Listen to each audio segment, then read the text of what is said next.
Morning children, Dipali ma'am here.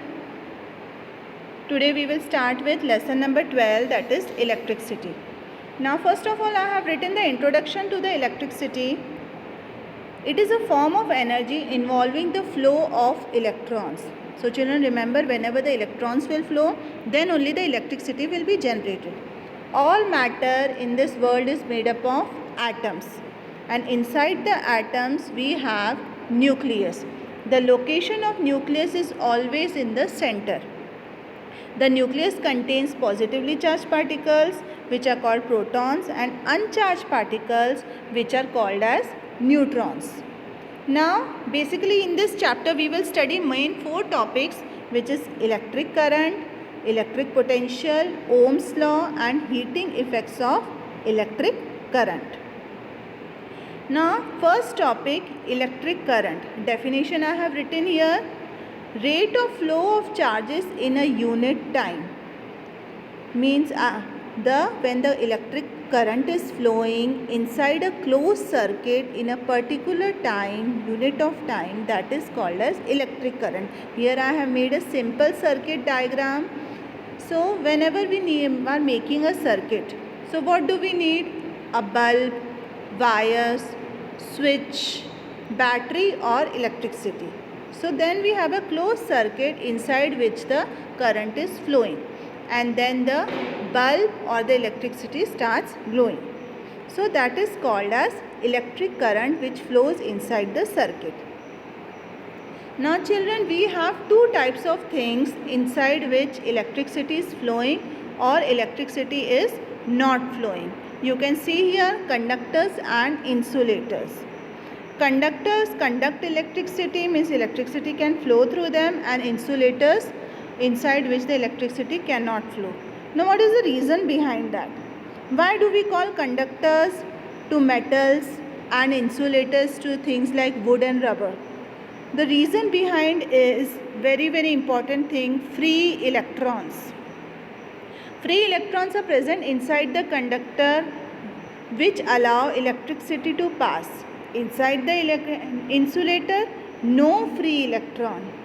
So the electricity cannot flow. A very simple example I will give you.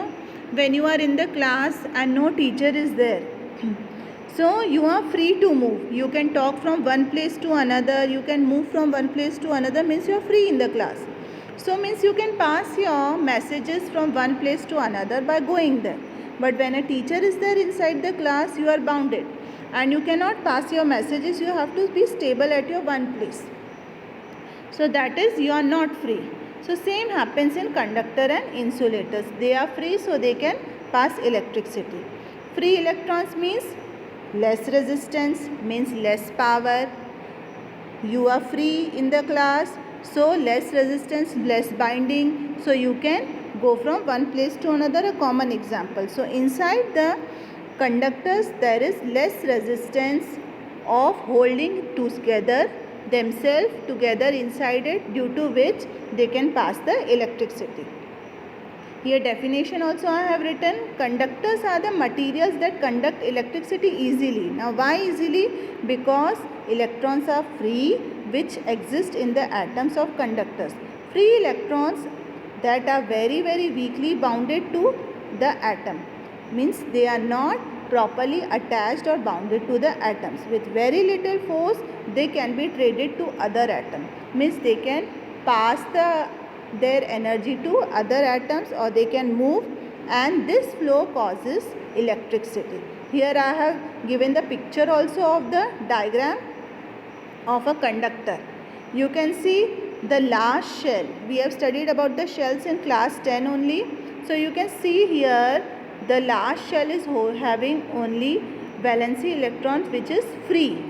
It is totally free, means only one is there, so it can pass its energy or it can move from its place, means it can be donated. We have studied about donate and share. So it is single, so it can donate. So same way they can pass the electricity also. Here at the definition is also written. The atomic structure of good conductor usually include only one electron in the outer valency shell. It can be easily stripped, means it can be removed and it can produce the current. Now comes the insulator. In insulator, the valency band is fully occupied with electrons. Valency band means the shell. It is fully occupied with all the electrons due to its covalent bonds. The electrons cannot move because they are locked up, means they are attached with each other between the atoms. To achieve the conductivity, electrons from the valency band have to move, but they cannot move, so that's why they cannot produce the electricity. So this much was the basic thing about the conductors, insulators, and why the electricity can be passed through something metals or somewhere the electricity cannot be passed. Next topic we will discuss about the formula and the SI unit as well as the other 4 topics which I had given you before, that is Ohm's law and electric potential.